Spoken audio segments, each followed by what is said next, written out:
सैया तोहर खिलमल रहो कि क्रिया गे सच बतावे सैया तोहर खिलमल रहो कि क्रिया गे बाबू मई मिला दे नहीं पैतो अब नजरिया गे बाबू मई मिला दे नहीं पैतो अब नजरिया गे सच बतावे ससुर में सैया खिलबै रहो कि क्रिया गे सच बता रे ससुर में सैया खिलबै रहो कि क्रिया गे खिलबै रहो मिक्स बाय रंजित राणा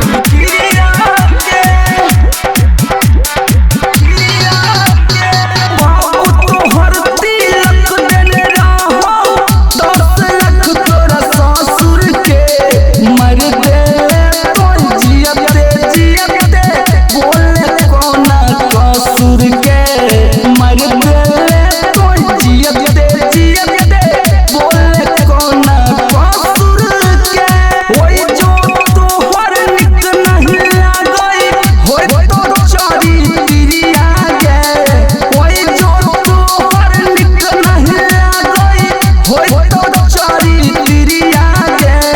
सच बतावे ससुर में सैया खिलबै रहो कि क्रिया गे सच बतावे ससुर में सैया खिलबै रहो कि क्रिया गे खिलबै रहो मिक्स बाय रंजित राणा क्रिया गे लाग छोरंजित के वही जो आवै रहो याद गे ओकर चक्कर में जिंदगी अपन कोइले बर्बाद गे ओकर चक्कर में जिंदगी अपन कोइले बर्बाद गे